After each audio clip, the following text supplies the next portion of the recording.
ഞാൻ തൈക്കോളത്ത് വരുന്നത് ആദ്യമായിട്ടാണ് ഞാൻ ഇങ്ങനെ ഒരു ധ്യാനം കൂടുന്നത്. ഞാൻ ഒരുപാട് ധ്യാനം കൂടിയിട്ടുണ്ടെങ്കിലും എന്താണ് അങ്ങനെ ധ്യാനം കൂടി സാക്ഷ്യം കേട്ടു. പക്ഷെ ഇത് നമുക്ക് ഈശോയെ കാണാൻ നന്നായിട്ട് പറ്റി. ഈശോയുടെ രക്തത്തുള്ളി ഇങ്ങനെ ഒഴുകി ഇങ്ങനെ വീണത് കാണാൻ പറ്റി. ഒരുപാട് അനുഭവങ്ങളുള്ള ധ്യാനമാണിത്. നമുക്ക് എങ്ങനെ പറഞ്ഞ് ആരെയും ഫലിപ്പിക്കാൻ പറ്റില്ല. ആളുകൾ വന്ന് വിടുന്നത് കൂടണം, എന്നാലിത് മനസ്സിലാവുള്ളൂ ധ്യാനത്തിന്റെ ഗുണവും കാരണം. പിന്നെന്താണെന്ന് വെച്ചാൽ ഈശോ നമ്മുടെ വീട്ടിലോട്ട് വന്നൊരു ധ്യാനം, അത് ആദ്യമായിട്ട് ഞാൻ കേൾക്കുന്നത് തന്നെ. പിന്നെ മരിച്ചുപോയ ആൾക്കാർ ഉയർത്ത് സ്വർഗത്തിലോട്ട് പോണത് അന്നും ഞാൻ ഇതുവരെ കേട്ടിട്ട് കുട്ടികൾ വന്നിട്ടാണ്. ഒരുപാട് ആൾക്കാർക്ക് അനുഭവം, നമുക്കൊക്കെ കുറേയൊക്കെ അനുഭവങ്ങൾ കിട്ടിയായിരുന്നു. പിന്നെന്ന് വെച്ചാല് ഞാൻ വന്നപ്പോഴേക്ക് ബ്രദറിനെ കണ്ടപ്പോ എനിക്ക് ഭയങ്കര പേടിയൊക്കെ. ബ്രദർ എന്നെ വിളിച്ചിട്ട് ഒരു വചനം പറയാൻ പറഞ്ഞു.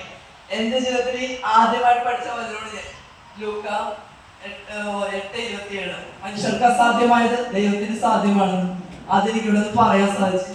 അങ്ങനെ പല പ്രാവശ്യം ഒരുപാട് അനുഭവങ്ങളുണ്ട്. നല്ല പരിശുദ്ധാത്മാവിന്റെ ഒരുപാട് അഭിഷേകമുള്ള ധ്യാനം വരുന്നു. ആരെ വേണേൽ നമുക്ക് കൂട്ടിക്കൊണ്ടുവരാൻ വേണ്ടി